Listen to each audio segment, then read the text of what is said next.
और सुख जिस उसके कर्म के उदय के निमित्त से स्वयं अपने आप होता है। इसलिए कोई अन्य द्रव्य उसके सुख दुख का करता नहीं है। इन 10 गाथाओं के भाव को अमृतचंद्राचार्य देव ने दो छंदों में समेटा है। भक्त बसंत तल का छंद है, आपके पास जो किताब है उसका पेज नंबर 368।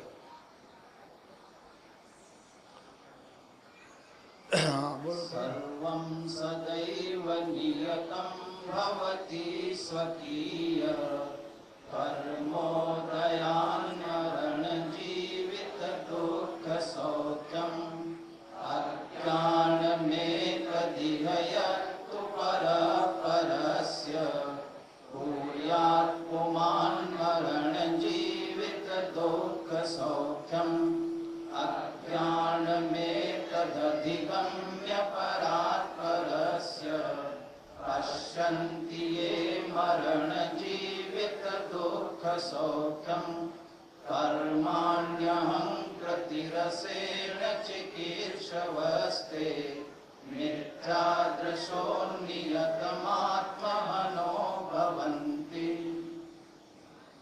जीवन मरण हर दुख सुख सब प्राणियों के सदा ही अपने कर्म के उदय के अनुसार ही हो नियम से हरे कोई किसी के जीवन मरण हर दुख सुख विविध भूलों से भरी यह मान्यता ज्ञान है।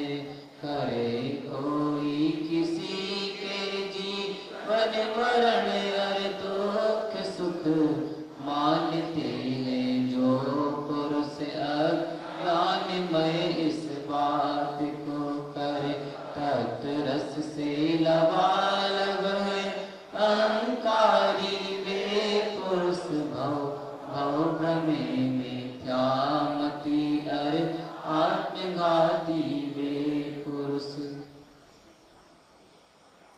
आप सब लोगों ने से मैंने अपील की थी कि आप इसके बारे में जो लिखा गया है वो सब पढ़ के आना। कितने लोग पढ़ के आए हैं, जरा हाथ उठाएं।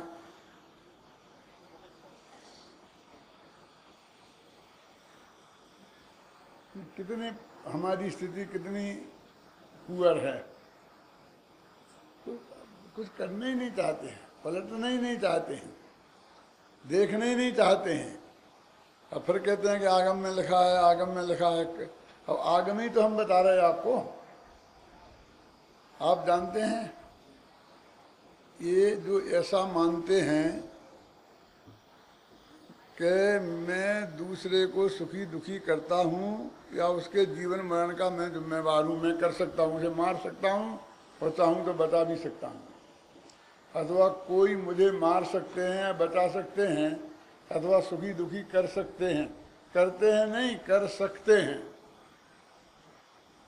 ये मान्यता अज्ञान भरी है। ये स्पष्ट लिखा ना इसमें, अज्ञान में तद यत्तु परा परस्य कुर्यात् पुमान मरण जीवित सौख्य दोख्यम। कोई पुरुष किसी का जीवन मरण और सुख दुख करता है, ये अज्ञान से भरी मान्यता है। और वो कौन सा पाप कर रहा है? क्यों? हिंसा, झूठ, चोरी, कुशील, परिग्रह, वो हत्यारा है, ये लिखा है इसमें। और दुनिया में सबसे बड़ा पाप कौन है? हत्या। किसकी? आत्महत्या को भारतीय संविधान में भी सबसे बड़ा अपराध माना है। उसकी तो तकलीफ ये है कि अब वो बचा ही नहीं, सजा किसको दें। आत्महत्या कर ली, लेकिन आत्महत्या का प्रयास करने कोई पकड़ा जाए और वो बच जाए तो वो तो बच गया, बहुत कोई तकलीफ होगी तब उसने आत्महत्या करने की सोची होगी, तब भी भारतीय संविधान माफ नहीं करता, उसे सजा देने का प्रावधान करता है। ये कह रहे आचार्य कि ये आत्महत्या जैसा महापाप है। कहाँ लिखा? देखो, मिथ्या दृशो नियत आत्महनो भवंती, 8वीं पंक्ति है ना, 169 में छंद की अंतिम पंक्ति। वो मिथ्या दृष्टि, नियत माने निश्चित से, वास्तविक, पक्का, आत्महनो भवंती, वो आत्मा की हत्या करने वाला है। आत्मा कितना बड़ा अपराध लिखा। आत्महत्या करने वाला शास्त्रों में लिखा है कि वो नियम से नरक जाता है। आत्महत्या करके कोई मरेगा तो वो स्वर्ग जाएगा, तन जाएगा, ऐसा नहीं है। और एक कलश क्या कह रहा है कि नगर नरक नहीं है, छोटी सजा क्यों बता रहे हैं? निगोद में जाएगा। क्या तुझे मरने का बहुत शौक है ना, तो मर, एक श्वास में 18 बार जन्म। क्यों? और नरक में क्यों जाता है? तुझे मरने का बहुत शौक है ना, अब बेटा ऐसी जगह जाना पड़ेगा कि तू जहां मर ही नहीं पाएगा। जीना तो बहुत, अपनी इच्छा से मर भी नहीं पाएगा। तुझे 1000 लाख टुकड़े कर दिए जाएंगे तो भी तू मरेगा नहीं, क्योंकि तुझे मरने का बहुत शौक है। तो मरने की पावर तेरे हाथ में से छीन ली जाती है। मैं ये बताना चाहता हूं, ये आचार्य का वचन है, मेरी तरफ से नहीं है। लिखा कि नहीं लिखा क्लियर? ये किसी व्यक्ति की बात मान के उसे उड़ा देने जैसी बात नहीं है, क्या ना? देखो, 4 चीजें उनने पकड़ी, लेकिन इसमें एक बात और राजेंद्र ध्यान दो। तुम्हारे पास किताब है कि नहीं रखी कि नहीं रखी? अच्छा, पुमान शब्द का प्रयोग है इसमें। देखो, सर्वं सदैव नियतम भरत भवति स्वकीय कर्मोदयान मरण जीवित सुख दुखम अज्ञान में तदेयत्तु परा परस्य कुर्यात पुमान। क्यों डाला है? कि पुरुष करता है ऐसा जो मानता, जो पुरुष ऐसा मानता है ना। क्यों दिया ला? क्योंकि एक द्रव्य दूसरे द्रव्य का कर्ता नहीं है, ये इसके तो विरुद्ध नहीं बता रहे। कर्म का, कर्म भी तो तेरे से पर द्रव्य है। तेरे समझ, थोड़ी बारीक बात में जाता हूं मैं, आपके समझ में आया ना? कर्म भी तो पर द्रव्य है। भाई इसमें लिखा है, क्या लिखा? सर्वं सदैव नियतम भवति। सारी चीजें बिल्कुल सुनिश्चित हैं। फिर स्वकीय कर्मोदयात, अपने अपने कर्म के उदय से। इसमें बहुत हौला होता है। अभी आपको कोई बताएगा, क्लियर लिखा ना, स्वकीय कर्मोदयात, अपने अपने कर्म के उदय से ऐसा होता है। तो कर्म के उदय से हुआ, वो कर्म पर है, तो एक ने दूसरे का कर ही दिया ना। मैं कभी कभी इसलिए ऐसा अर्थ करता हूं कि सर्वं सदैव नियतम स्वकीय भवति। क्या? कि सबका सब कुछ अपने द्वारा किया हुआ होता है। क्या?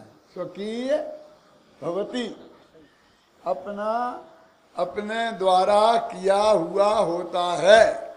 और कर्मोदयात, कर्म का उदय उसमें निमित्त है।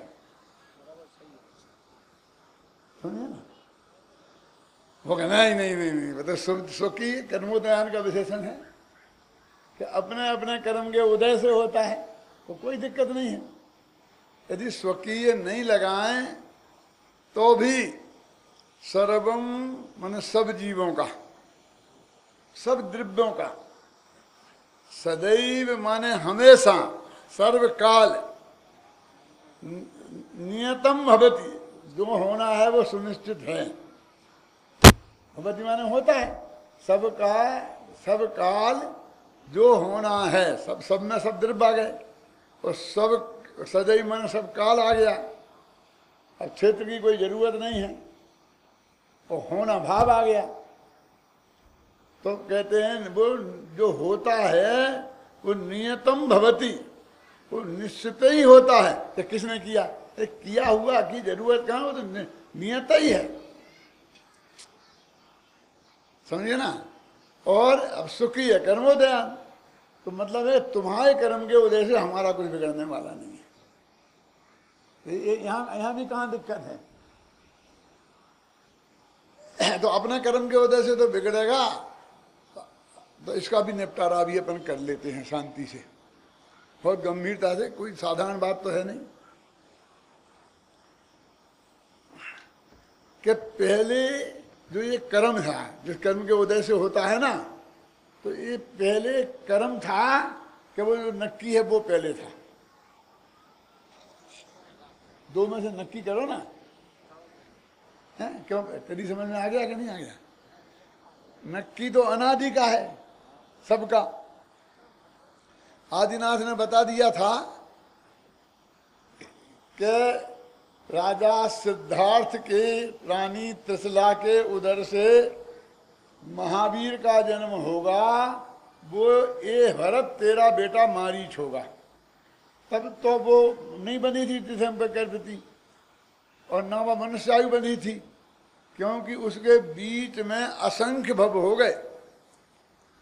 60,000 प्रजाएं तो अकौआ की हुई, वहां तक होके आए घूम घूम के, सारे 7 में नरक तक। त्रिपिष्ट नारायण बने, चक्रवर्ती बने, पढ़ के देखो जरा।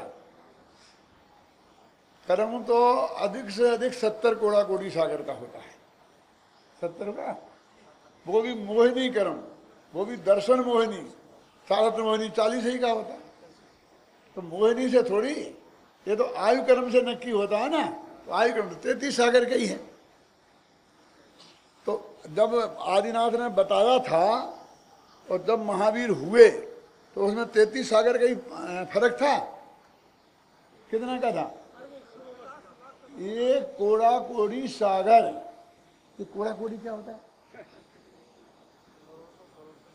मैं सिम्मेर शिखर की यात्रा करने गया था, तो वो जो है ना डोली वाला मुझे ले जा रहा था, तो लोग, आप लोग बीच में आते थे ना, रास्ते में मिलते थे, तो पंडित जी नमस्ते, पंडित जी नमस्ते, पंडित जी नमस्ते करते थे। तो उसने कहा ये पंडित जी, मुझे समझ में आ गया पंडित जी है। बोला पंडित जी एक मेरा प्रश्न है। मैंने बोलो भैया क्या है? मैंने कहा यहाँ भी नहीं छुट्टी मिली, अपना भाग्य ही ऐसा है, ससुराल भी जाएंगे तो प्रवचन तो करना ही पड़ेगा। जैसे महिलाएं कहीं भी जाएं उन्हें रोटी तो बनानी ही पड़ती है, पुराने जमाने की बात है, आज भी नहीं है ना। ऐसे हम कहीं भी जाएं हमें प्रवचन तो करना ही पड़ेगा, उससे छुट्टी नहीं मिलने वाली है। बोल बेटा, बोले जैनियों के मुनि सब कोड़ी कोड़ी हुए।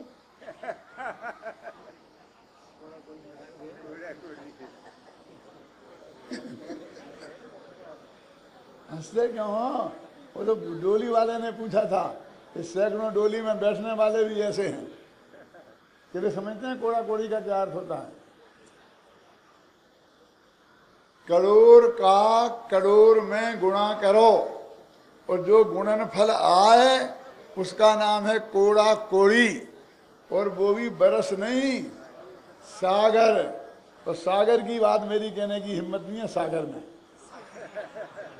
तो कितना लंबा चौड़ा गड्ढा खोदना पड़ेगा, तो किसके बाल कितने काटने पड़ेंगे, क्यों?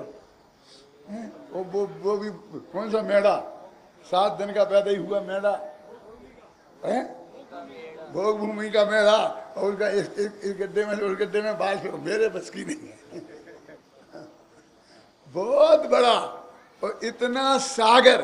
पहले बताई थी ये बात, मैं तब नक्की थी कि नहीं थी, मैं आपसे पूछता हूँ, ऋषभदेव ने बताई थी वो नक्की थी कि नहीं थी। ये बात समय सार में लिखी है कि प्रवचन सार में कि गोमठ सार में? ये तो अपने आदिनाथ पुराण में लिखी है ना। ये तो प्रथमान योग का कथन है ना भाई साहब। तो नक्की पहले था कि वो कर्म पहले बना।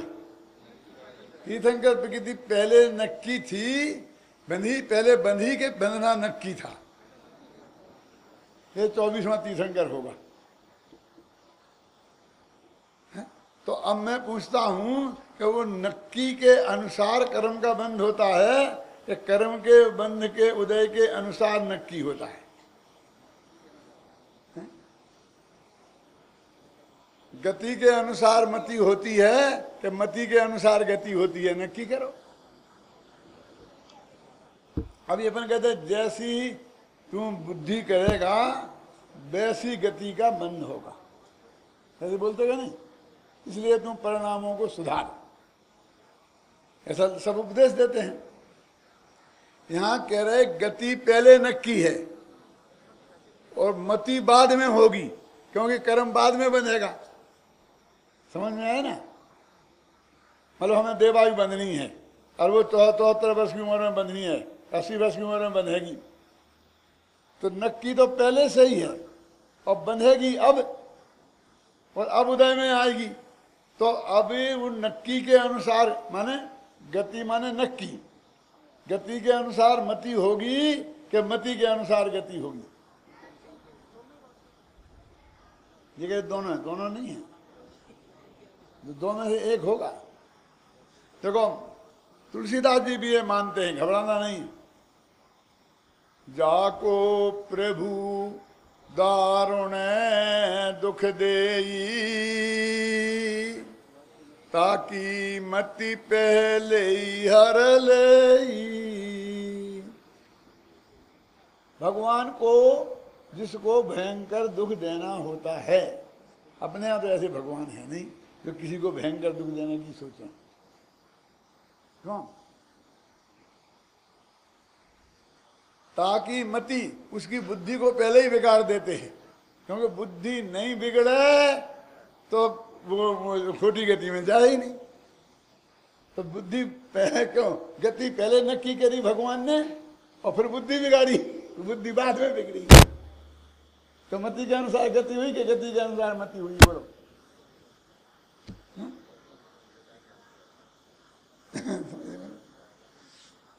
ऐसा है कि एक आदमी ने धर्म के पीछे सब धर्म धारण किया, और जो भी धर्म ध्यान किया, मैं ये कहने आत्मकारी ध्रुव आत्मा वाला किया कि वृत्ति संयम वाला किया, जो भी किया धर्म धारण करने का नक्की किया, तो सब धीरे धीरे जाने लगे।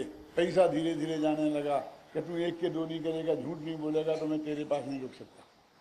कमाई तो झूठ बोलने से होती है, क्यों? धंधे में पैसा आ गया, पत्नी कहने लगी कि तुमने जिंदगी में करे क्या है, 2 साड़ियां तो खरीद के ढंग की दी नहीं है, मैं तो तलाक देती हूँ, वो गई। बच्चे भी जान लगे कि तुमने हमारा किया क्या, साहब छोड़ छोड़ के जाने लगे, गए, वो अकेला रह गया। अब धर्म बोला कि तुम्हारे पास कुछ कोई नहीं है, मैं रह के क्या करूंगा, मैं भी जाता हूं। बेटा तू कैसे जाएगा, तेरे लिए तो मैंने सब कुछ छोड़ा, तेरी वजह से तो ये सब गए। उन्हें ये सदाचार पसंद नहीं था। क्यों? तुझे तो नहीं जाने दूंगा मैं। तो उसे पकड़ लिया, बेचारा रुक गया। तो धीरे धीरे सब लौट आए कि क्या कि तुम काहे को आ गए, तुम तो चले गए थे ना, कि भैया जिसके पास धर्म होता है हम तो उसके पास रहते हैं, जब धर्म ही तुम्हारे पास है तो हम जाए कैसे?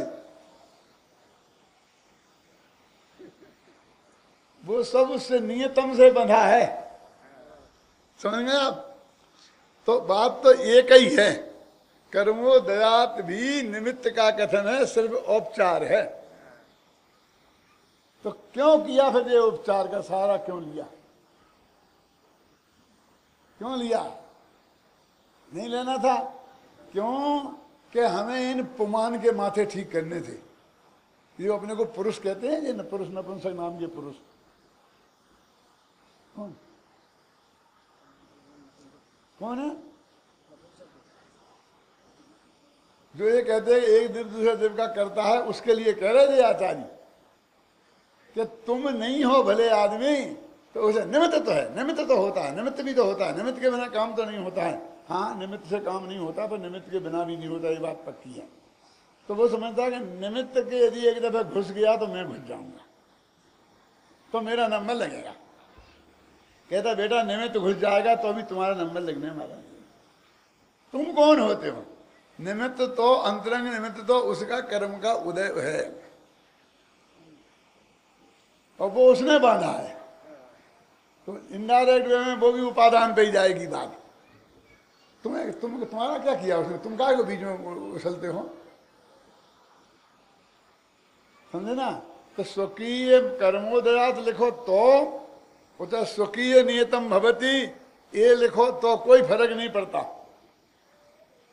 और जीवन मरण सुख और दुख ये चार चीजें तो गिनाई हैं, क्योंकि हम इनके प्रति सेंसिटिव हैं। बाकी हर चीज समझ लो आप। ऐसा जो हमारा हाथ उठाना, ये भी अनादिकाल से पहले नक्की था, समझे ना? और उसके हिसाब से उठा। लेकिन ये तुम्हारा हाथ हमने उठाया ना कि नहीं? इसका तो निमित्त कोई था ना, वो कर्म हमारा बांधा हुआ कि उसे भी एक तरफ रखो। धर्म द्रव्य है ना, तेरा नंबर नहीं आएगा। ये हाथ उठाने के लिए उपादान की योग्यता है और धर्म द्रव्य निमित्त है कि हम नहीं उठाएंगे। मत उठा, आकाश द्रव्य निमित्त हो जाएगा, हमारा काम तो रुकेगा नहीं, धर्म में निमित्त हो जाएगा। हम ऐसा दाब देंगे तो अधर्म निमित्त हो जाएगा। क्यों? तेरा कहीं नंबर नहीं है। वो निमित्त के कर्तृत्व की बुद्धि वाले, उनके लिए ये लिखा है। और क्या उपाधि दी है? कर्माण्यहंकृति रसे नचिकीर से वस्ते। 7वीं लाइन देखो, 8 लेने हैं ना, उसमें 7वीं लाइन कौन सी? कर्माण्यहंकृति रसे नचिकीर से वस्ते। क्या अर्थ है? संस्कृत वाले जानते हैं इसका अर्थ। कर्माण्यहंकृत बसेन, मैंने किया इस अहंकार के बस से, कई कर्मरम के बस से नहीं। कर्माण्यहंकृति बसे नचिकीर से बसते, ऐसा मानने वाले वे लोग नियत मात्म हनो भवंती, निश्चित रूप से आत्मा की हत्या करने वाले लोग हैं। बोलो आप क्या समझ लो? क्या क्या उपाधि दे रहे? हमारी हिम्मत है? अरे हम तो जरा बोल दें तो कल प्रवचन नहीं होगा हमारा। और ये ताकत नहीं होती है, आचार्य का वचन नहीं होता, तो हमारी हिम्मत नहीं थी कि हम बोल सकते थे। क्या हो था? देखो, अज्ञान में तदिगम्य परात परस्य।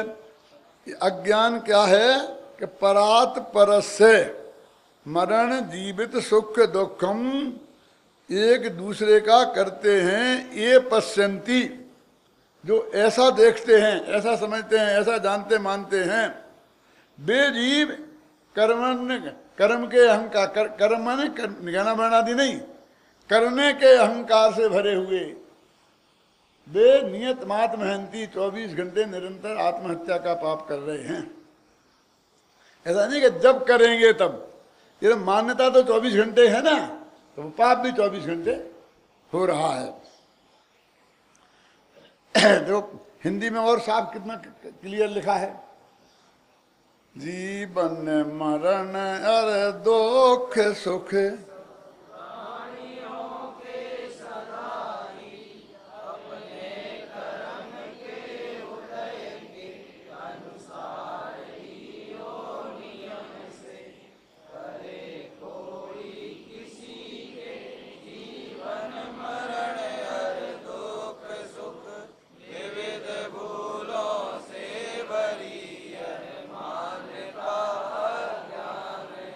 इतना सा अज्ञान है।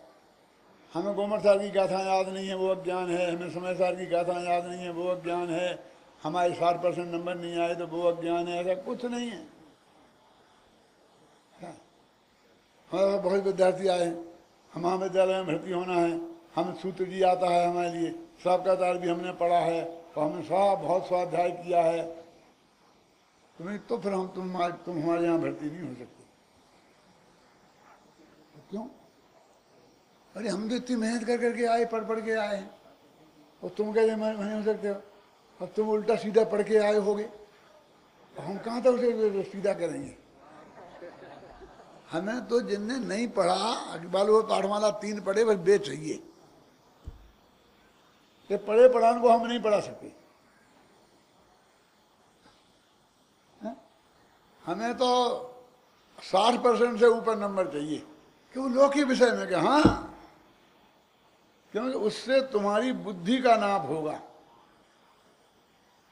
तुम्हारी बुद्धिमान व्यक्ति हमें चाहिए। विद्या तो हम सिखाएंगे अध्यात्म की,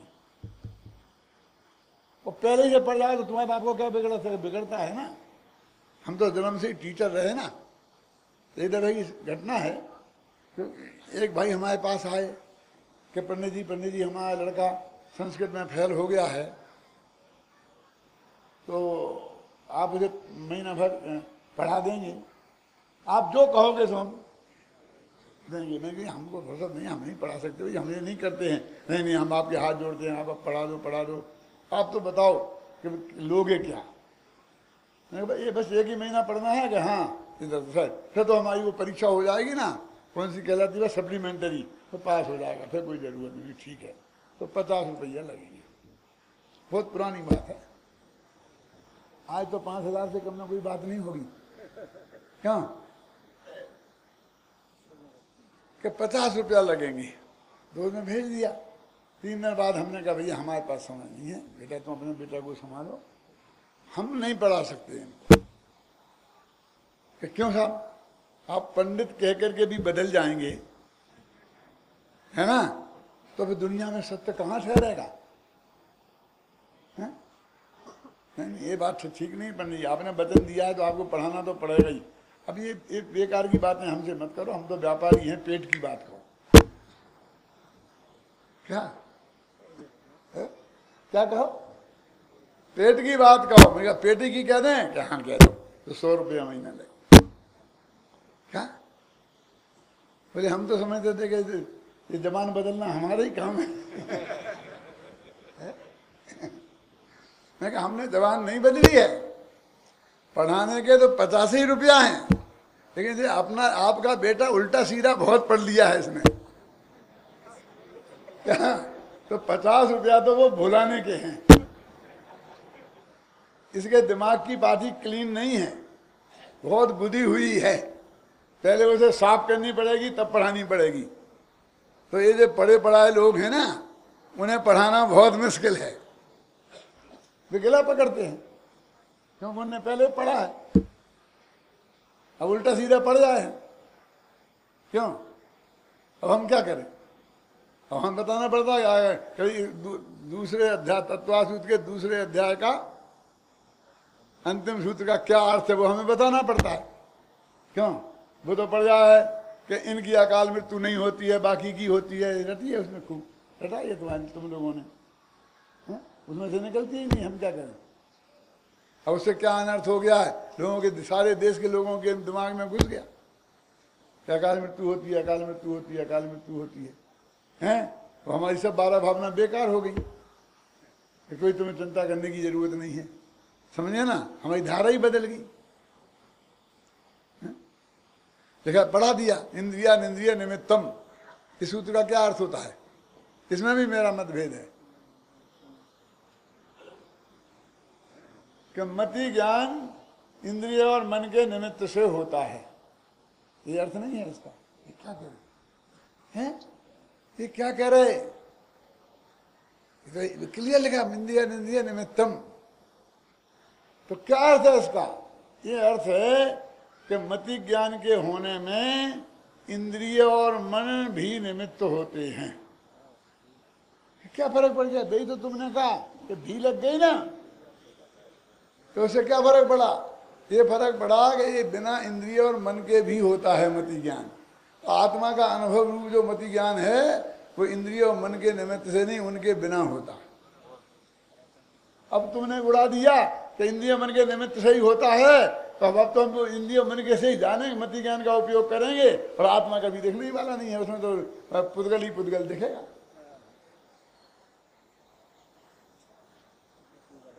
और ये हमने इंद्रियों वाले पाठ उसमें लिखी है, उपयोग वाले पाठ में, कौन विद्या विज्ञान पाठमाला में, ये हमने 42 बरस पहले लिखी है ये बात। अभी किसी को पता नहीं, कोई ध्यान ही नहीं देता, क्या करें? मुमुक्षु ही नहीं देता, क्या करें? मुमुक्षु ही ध्यान नहीं देते। ये पाठमालाएं तो बच्चों की हैं, हमें क्या करना?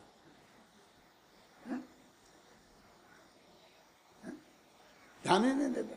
इसके लिए हमें वो टीका लिखनी है, काहे की अनुशीलन लिखना है तत्वा सूत्र का। क्यों? इनका अलग अलग लिख देंगे एक किताब, अब भी 200 पेज की किताब 6 महीना में दे सकता हूँ, लेकिन बस देखते ही फिर वो गड़बड़ हो जाएगी, वो उसी क्रम में आएगी, बस खत्म। जब वो सूत्र का नंबर आएगा तभी वो बात आएगी।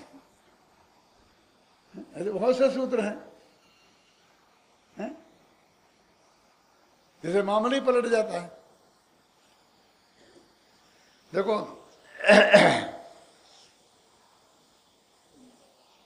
करे कोई किसी के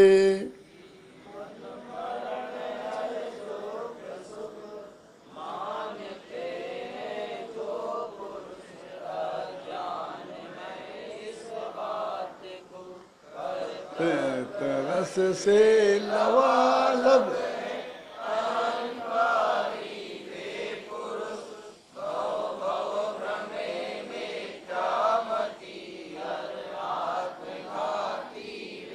कर्तृत्व रस से लवालब, लवालब भरे हुए, रंज मात्र भी जगह नहीं है।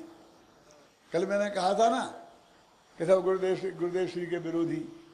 गुरुदेव श्री के विरोधी कहाँ है? अरे गुरुदेव श्री तो किसी को ही विरोधी नहीं मानते थे। उनकी तरफ से तो वो कहते हैं भैया भूलेला भगवान छे, ये भी भगवान है और वो भी भगवान है, तो भूला हुआ भगवान है। उन्हें तो कभी माना ही नहीं है। लेकिन उनके विरोधी कहाँ हैं कि इस सभा में लबालब भरे हुए हैं और एक एक में लबालब कर्तृत्व का अज्ञान भरा हुआ है। हम तुम्हारे भगत तुम्हारा प्रवचन सुनने आए, इतना बढ़िया पंडाल बनाया, ये किया वो किया वो किया, पर तुम हमको ही विरोधी कह रहे। अरे हम नहीं भी कहें तो हमें धमकाओगे डराओगे तो नहीं कहेंगे, लेकिन बात सच्ची तो ये है कि जो इस सिद्धांत को नहीं मानता है और उसके हृदय में ये बात करते तो लबालब भरा हुआ है, मैंने ये किया मैंने ये किया मैंने ये किया, ख्याल में आई ना, वो विरोधी है। गुरुदेव का भी और हमारा भी। हमें तो कोई नहीं दिखता, अगर सब बगल में धड़ाधड़ वही दिखते हैं, क्या करें? किसको विरोधी माने और किसको नहीं माने? बोलो। कर्तृत्व रस से लबालब। देखो एक माता ने बहने ने इसकी देवर की शादी होनी थी, क्या तो ध्यान देना, शादी तो वो किसी के भाई की भी होगी, किसी के बेटे की भी होगी, किसी का वो पोता भी होगा ना, लेकिन किसी का बाप तो नहीं होगा ना। लेकिन मैं बुद्धिपूर्वक कह रहा हूं कि देवर की शादी होनी थी। अब वो देवर तो इतना उग्र पुरुषार्थी था कि वो तो कहे मैं अपने निर्णय मैं ही करूंगा, भगवान को भी यह अधिकार नहीं दूंगा। बाप तो बहुत दूर की बात है, क्या कि मुझे करनी कि नहीं करनी, किससे करनी किससे नहीं, फाइनल डिसीजन मेरा होगा, क्या। और बच्चे को पता था, लेकिन वो भाभी से कहा कि भाई तुम्हारा देवर का टिपना तो देना, अभी हमारा विचार नहीं है उसके करने का, अभी हम ऐसा नहीं करेंगे, अभी हम ऐसा कर।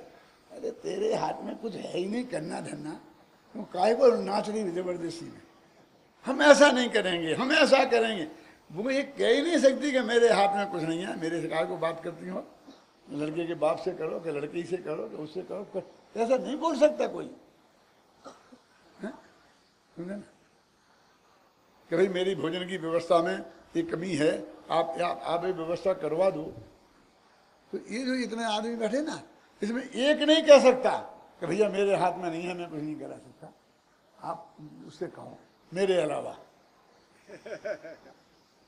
मैं कह सकता हूँ। तो मैं इस काम के लिए नहीं आया हूँ। एक सच्ची घटना सुना दूं, उसी के अनुरूप यहाँ भी घटी। यहाँ की नहीं सुनाता हूँ, बहुत पुरानी सुनाता हूँ, अजमेर के प्रशिक्षण शिविर की, जो किले के ऊपर लगा था।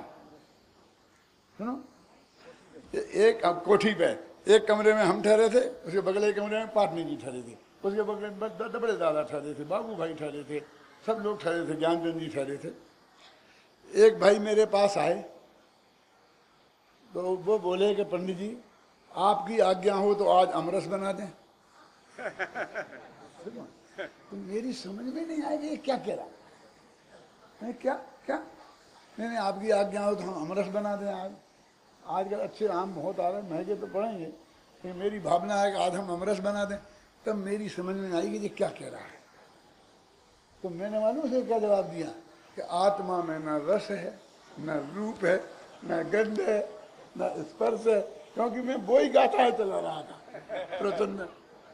रसम रूपम अगन्नम अब्बत्तम चेतना गुण मसद्दम जान अलंगा गहणम। तो उसकी समझ में नहीं आए।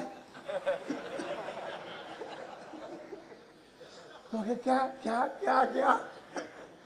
तो मैंने कहा भैया तुम दरवाजा भूल गए हो। वो अमरस वाला दरवाजा बगल में है, वो जो अरस वाला दरवाजा है, तुम बगल के दरवाजे में जाओ, वहां पाटनी जी है, उनसे पूछना। ये मेरा डिपार्टमेंट नहीं है, मैं ऐसा जबरदस्ती माथा नहीं मारता। मेरे पास इतना समय नहीं है, सचमुच नहीं है कि मैं अब यहाँ वहाँ की सब बात की। यहाँ आया हूँ ना तो अपना कमरा के ये स्टेज के भगवान के दर्शन, इसके अलावा चौथी जगह जाने को मेरा विकल्प नहीं है। कहीं नहीं गया, ना जाऊंगा, ना अभी तक गया, ना भागी जाऊंगा, कोई मतलब नहीं। क्या क्या मतलब? विदेश में भी यही हालत है मेरी, कहीं भी जाऊं तो आप मेरे का 30 जगह घूमे, आपने पूरी देखा होगा। हाँ देखा है ना, जब प्लेन जब उतरता है तो सब दिखता है। क्या है? क्यों हर जगह माथा मारते? अरे निमित्त रूप से भी जो जिम्मेवारी तुम्हारे माथे पे अभी है उसे अकर्तृत्व बुद्धि पूर्वक निभा लो। मैं ये नहीं कहता हूँ छोड़ के भग जाना, नहीं तो कल हमारा शिविर बिखर जाए और फिर अगली गाथा हम चला ही नहीं पाए। समझे नहीं? अकर्तृत्व बुद्धि पूर्वक कैसे होगा? अरे 6 खंड का रात चलता है अकर्तृत्व बुद्धि पूर्वक। भरत चक्रवर्ती ने चलाया था, उनके बाप ने चलाया था, ऋषभदेव ने चलाया था कि नहीं? बुद्धि रंच मात्र पर के कर्तृत्व की नहीं है। और 6 खंड का राज कितना बढ़िया चलता है, बोलो? नहीं चल सकता। करता है तो रस से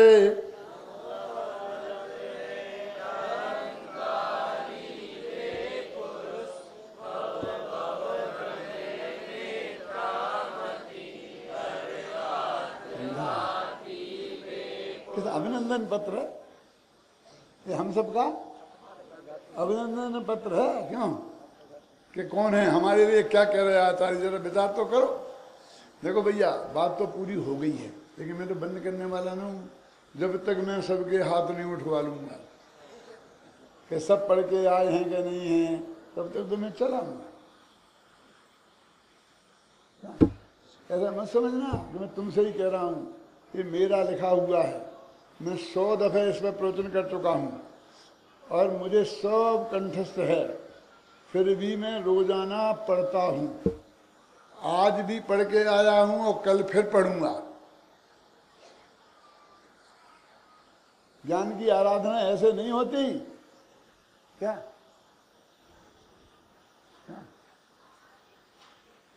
क्यों? क्योंकि भैया ये बात हम अपनी तरफ से नहीं कह रहे, ये बात कोई साधारण बात नहीं है।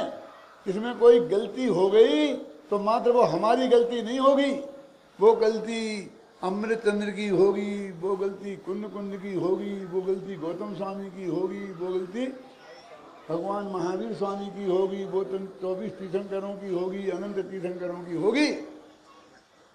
हम उनकी तरफ से बोल रहे हैं भाई साहब, ये अभिमान करने के लिए नहीं है, ये जिम्मेवारी फील करने के लिए है कि एक शब्द भी जिनमानी माता के विरुद्ध ना निकल जाए, इसके लिए जरूरी है।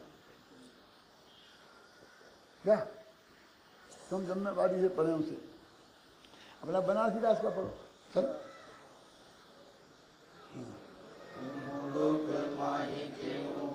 सब जीवन को पूरब करम उदयाई रस हेतु है, कोई तीर गाऊ धरे को बल पाऊ मन, को दुखी को सुखी को समचेतु है, याही में जीवायो याही मारो याही सुखी कर, याही दुखी करो ऐसे मूल मान लेतु है, याही अहम बुद्धि सोना भिन्न से परम भूल, यही मिथ्या धर्म कर्म बंध हेतु है, जमालो जगत के निवासी जीव जगत में सब असहाय को काहू को न धनी है, जैसी जैसी पूरब कर्म सत्ता बांधी जिन, तैसी उदय में अवस्था आई है, पर जो कहे कि मैं जीवाऊं मान, इत्यादि अनेक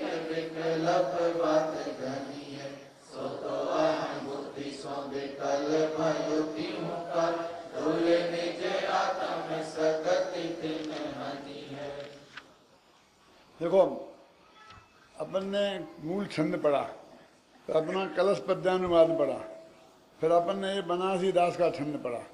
अब ये मूल कलश का जो अर्थ गद्य में है वो भी एक दफे पढ़ लो। क्यों? इसलिए कि मैं जानना चाहता हूँ कि बनारसी दास ने जो पद्यानुवाद किया वो, और अपन ने जो किया वो उस छंद के नजदीक, अधिक नजदीक कौन है? नजदीक तो है। देखो पढ़ो पढ़ो। इस जगत में जीवों के मरण, जीवन, दुख व सुख सब सदैव नियम से अपने कर्मों जैसे होते हैं। कोई दूसरा पुरुष किसी दूसरे पुरुष के जीवन, मरण और सुख दुख को करता है, ऐसी मान्यता अज्ञान है। इस अज्ञान के कारण जो पुरुष एक पुरुष के जीवन, मरण और सुख दुख को दूसरे पुरुष के द्वारा किए हुए मानते हैं, जानते हैं, पर कर्तृत्व के इच्छुक वे पुरुष अहंकार से भरे हुए हैं और आत्मघाती मिथ्या दृष्टि है। सुन लिया ना आपने? अभी मैं पूछना चाहता हूँ, तीसरी पंक्ति बनारसी दास की पढ़ो। कोऊ अल्पाऊ धरे, कोऊ दीर्घाऊ धरे, है ना? कोऊ दीर्घाऊ धरे, कोई अल्पाऊ मरे, कोऊ दुखी कोऊ सुखी कोऊ समिचेत हैं। तो कोई दीर्घायु होते हैं, कोई अल्पायु होते हैं। एक कहाँ है संस्कृत में? गद्य में कहाँ है? संस्कृत में कहाँ है? नहीं है ना? ऐसी भी चीज मिलेगी कि जो उसमें है और इसमें नहीं है। ये बनारसी दास का भावानुवाद है क्या? और वो अपना पद्यानुवाद है। समझ में आ गया? इनने तो उसका भाव को पकड़ के अपनी तरफ से तर्क युक्तियां सब लगाई। समझ में आई ना? अपन उस लाइन से बंधे रहे। जीवन मरण और सुख दुख, वही लिखा ना, करे कोई किसी के जीवन मरण और सुख दुख। आप समझ गए ना? इस दोनों का फर्क इसलिए है कि इसलिए दोनों का अध्ययन इसलिए जरूरी है, और इसलिए तो हमने दोनों चीजें इसमें डाली हैं। हम कहते क्या डाले? हम तो कर दिया ना बढ़िया अनुमान। हम क्या को डाले बनारसी दास का? क्यों? बनारसी दास भी हमारे शत्रु थोड़ी है, हमारे साधर्मी भाई हैं, बड़े भाई हैं। क्यों? आप समझ में है ना? को तिहू लोक माही तिहू काल सब जीवन को। इनने उसमें तो था कि सब जीवों का सदा, यही दो ही थे ना, सर्वम सदैव निहितम भवति। इनने 3 लोग और जोड़ दे। क्यों? समझ में आया कि नहीं? 3 लोग और जोड़ दे। अब मैं आपसे पूछता हूं कि ये जो बात चल रही है कलश में, वो सब जीवों की है कि सब द्रव्यों की? बोलो, सोचो, बोल, सोच, बता। हैं? सब द्रव्यों की है। ये कहती है सब द्रव्यों की है। आप लोगों का क्या कहना है? सब द्रव्यों की है। क्यों? मत बोलो, मत बोलो, क्यों हमारी इज्जत गंवाते हो? अरे उसमें लिखा अपने अपने कर्म के उदय से सब द्रव्यों के कर्म का उदय होता है। ये सब संसारी जीवों की है, मोक्ष वालों की भी नहीं है। देखा ना? सर्वम सदैव भवति स्वकीय कर्मो दयात। ये सब संसारी जीवों की बात है। कर्मो दयात बताना है कि निकलता कभी निकलता है। अभी तब से तो कोई बात नहीं है। कोई दीर्घायु धरे, कोई अल्पायु मरे, हैं? वो कर्म का उदय है। तुमने क्या कैसे मारा? बात चल रही ना मारने की। और वो अनादिकाल से अभी नक्की था कि कितने काल तक इस देह में ये रहेगा। तो मैं आपसे कल एक बात की थी, अभी थोड़ी बात करता हूं कि ऋषभदेव ने बता दिया था ना कि मारीच जो तेरा पोता है, तेरा लड़का है, ये राजा सिद्धार्थ की रानी त्रिशला के उदर से 24वां तीर्थंकर होगा। तो ये उस वक्त कर्म से नहीं बंधी थी बात, कर्म नहीं बंधा था इसका, और उस वक्त नक्की थी। अब हम ये कहते हैं कि एक बात आपसे मैं पूछना चाहता हूं, सब लड़के लड़कियों से, कि राजा जो सिद्धार्थ थे वो किससे शादी करें, इसके लिए आजाद थे कि नहीं थे? क्योंकि इन्हें आजादी चाहिए, हम स्वयं नक्की करेंगे, बाप की नहीं मानेंगे, सगे बाप की नहीं मानेंगे। क्यों? क्या? तो मैं पूछता हूं, राजा सिद्धार्थ के हाथ में था कि वे चाहें तो त्रिशला से शादी करें और चाहें तो नहीं था। यदि ऐसा हो नहीं होता तो महावीर का बाप कोई और होता और माँ कोई और होती, ये नहीं होते। क्यों? श्वेतांबरों में तो व्यवस्था कर लेते ट्रांसफर। अपने आते ऐसी कोई है नहीं। देखो मेरे क्यों? अच्छा चलो, ये तो नहीं था नक्की, नहीं था ना। तो कौन सी तारीख की शादी करें, इसमें वो आजाद थे कि नहीं थे? ये तो कह सकते अभी नहीं करना है, मुझे 2 साल और शादी नहीं करूंगा, मुझे पढ़ाई पूरी करना है, कुछ कह सकते थे कि नहीं? कि डेट नक्की थी? क्यों जी? ये कह देते कौन कि मैं अभी 2 साल शादी नहीं करूंगा, और महावीर का जीव 16वें स्वर्ग में था और उसकी आयु खत्म हो, तो फिर वहां से तो छोड़ना पड़ता। क्यों? क्योंकि वहां तो रुक नहीं सकते थे। अरे पहले कोई मरता है ये कहीं व्यवस्था होगी, लेकिन आगे किसी की आयु बढ़ जाती है, ऐसी तो कहीं कोई व्यवस्था है ही नहीं चारों गति में। उत्कर्षण की बात आती क्या? नहीं आती ना। हम तुझे बचा लेंगे वाली बात तो कितनी दूर है, बचाने की तो व्यवस्था है ही नहीं मरती मरिया जीव को, समझे ना। पहले मार दो, क्यों? इसके लिए लोगों को मारने का ही रस है, इसको बचाने का रस है ही नहीं। क्यों? तो क्या होता? महावीर भी लटक के रह जाते वहां, और कहाँ जाते दो? यानी वो उसको जब गर्भ के माँ के गर्भ में महावीर आए, इसके पहले दोनों के साथ फेरे पड़ना अनिवार्य था कि नहीं था? तो डेट भी फिक्स थी, किससे होगी ये भी फिक्स थी, फिर डेट भी फिक्स थी। क्यों? क्षेत्र भी फिक्स था। नहीं तो फिर ये झगड़ा होता कि वैशाली में जन्म हुआ था कुंडलपुर में, हमारे आधे पंडितों की जिंदगी इसमें खराब हो जाती। त्रिकाली ध्रुव आत्मा को छोड़ करके वे ये तय करने में लगे रहते। ये तो अभी कहाँ हुआ था, इसमें इतने लड़ते मरते हैं। वहां इनके हाथ में होता कि हम कहाँ करें, तो फिर कहो क्या होता था। आने को तैयार हैं, और इस हिंदुस्तान में कौन से गांव में आए तो तुम सागर वाले चांस छोड़ दोगे? हमारे हाथ में होता तो न मालूम क्या होता। हमारे हाथ में नहीं है, अच्छी बात है ना। इन्हें बहुत जोम है क्या, उनका नक्की होगा, उनका आदिनाथ ने कह दिया था, हमारा तो नहीं किया था। अरे भाई, इतिहास तो सभी का होता है, महापुरुषों का लिखा जाता है और साधारण लोगों का नहीं लिखा जाता है।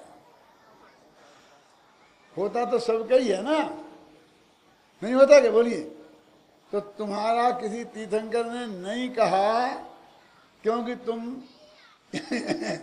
कोई महत्व के जीव नहीं थे, लेकिन मैं कहता नहीं कहा, इसकी भी क्या गारंटी है? तुम्हें क्या पता?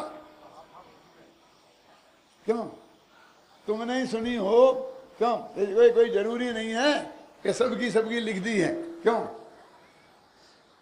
लेकिन ज्ञान में तो सबका ही आया है कि नहीं आया है?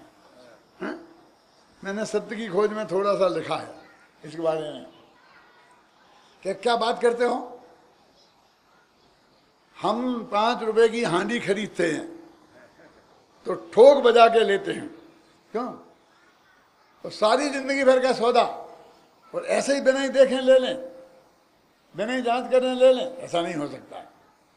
मैंने कहा बेटा कोई चिंता की बात नहीं है, जाओ देखे आओ, लेकिन ठोकना बजाना मत, नहीं तो ठुक पिट के आओगे। शर्म नहीं आती है? अपनी सारी पत्नी से फूटी हांडी का तुलना करता है। मैंने कहा बेटा पत्नी तो तुम्हें बहुत बढ़िया चाहिए, क्योंकि मौका मिल गया है ना, अभी कुछ दिनों को ही मिला है, 150 वर्ष पहले नहीं था, और अभी 15-50 वर्ष बाद नहीं रहेगा। लड़कियां बहुत कम होती जा रही हैं, तुम्हें मौका फिर नहीं मिलेगा। अभी जितने नखरे दिखाना है दिखा लो। क्या? मैंने कहा बेटा तुम्हारी मम्मी ये काली कलूटी है, ये दांत निकले हैं, ये तुमने क्यों पसंद की? ये जिंदगी भर का सौदा नहीं है। इसमें मेरी क्या गलती है? पापा की गलती है।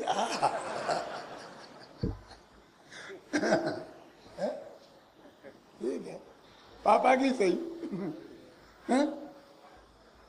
क्यों? माँ जैसी मिल जाए वैसी चलती है, आज तक किसी ने ऑब्जेक्शन नहीं किया। भाई बहन जैसे मिल जाएं वैसे चलते हैं, आज तक किसी ने ऑब्जेक्शन नहीं कहा है। तो तेरी बहन इतनी सी है ठिनगी, कैसे तूने पसंद मान लिया? क्या करूं, हो गई। भाई बहन जैसे मिल जाएं चलते हैं, माँ बाप जैसे मिल जाएं चलते हैं। तो मैंने कहा बेटा अब तू शादी करके बच्चे तो एक से एक बढ़िया खूबसूरत पैदा करना। तो मैं क्या करूँगा? जैसे होंगे हो जाएंगे। अरे वाह, उसमें भी जैसे होंगे हो जाएंगे। मेरे हाथ में क्या है? कहीं तेरे हाथ में नहीं है, वहां चुपचाप स्वीकार कर लेता है। अब तेरे को लगा कि कुछ मेरे हाथ में है तो मैं चौड़ा और बाजार सकड़ा हो गया। क्यों? यही बात है ना। अरे बेटा ये भी नक्की है, इसमें भी तेरे हाथ में कुछ नहीं है, तुम बहुत बड़े धोखे में है। आके जाके वहीं मरेगा जहां होना है। मैंने अच्छे वो लव मैरिज वाले देखे हैं, और जब भी दोनों जोड़ा सामने आते हैं तो मैं कहते ये पसंद करी इस मूर्ख ने, ये तो पसंद करके लाया है। अरे लड़कियां तो उतनी ही हैं जितनी हैं, और लड़के भी उतने ही हैं। आखिर एक पढ़नी ही पढ़नी है। वे अच्छी बच्ची सब जाएंगी। सुबह सब्जी आती है ना बाजार में, और हर आदमी खरीदने जाता है, वो चाट के लाता है, और सामने छाटते शाम को सारी डलिया खाली हो जाती है। एक भी तो बचते ही नहीं है। क्यों? सब छाट के ले जाते हैं, और सब लड़कियां। आज तक कोई लड़की कुमारी दिखी? लड़के पड़े रहेंगे तो पड़े रहेंगे। क्यों? मूर्खता की बातें करते हो। ये गाथाएं पढ़ो, इससे तुम्हारा परभव भी सुधरेगा, ये भव भी सुधरेगा। ये सारी चिंताएं समाप्ति होंगी। सब कुछ नक्की है। क्या नक्की है? देखो, जीवन मरण अर सुख दुख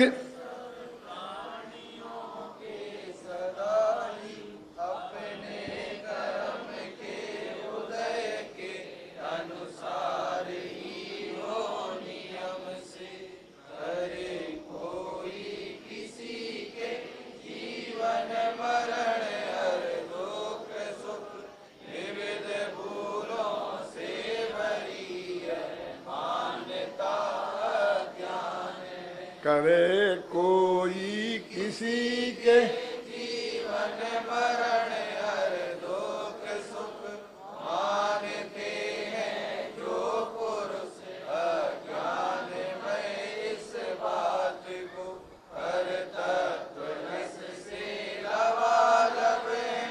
अहंकारी वे पुरुष भव भव भ्रमे मिथ्यामति आत्मघाती वे पुरुष। ये दो छंद अपने घर में जाकर वहाँ लिखवाना कि जहाँ तुम लेटते हो ना ऐसा सिर करके तो सामने दिखे।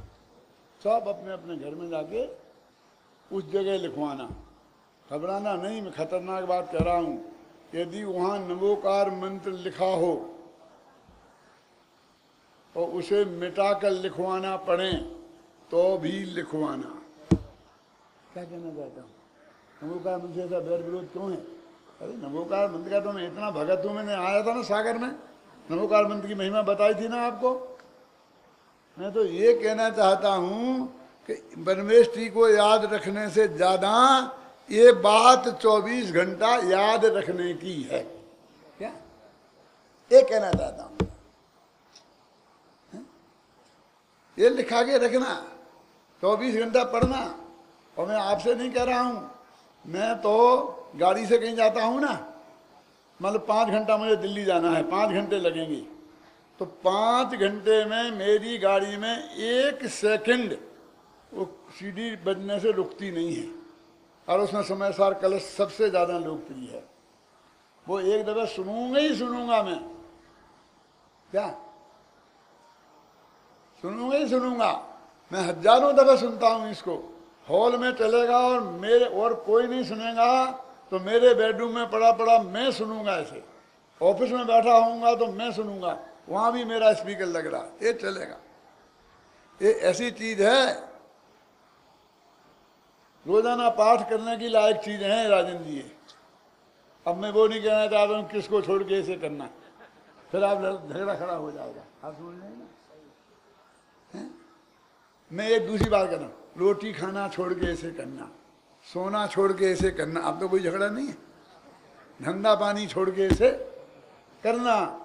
लेकिन ये चीज़ें ऐसी हैं कि जैसे निरंतर हमारे ज्ञानोपयोग में इनकी धारा अखंड रूप से बहनी चाहिए।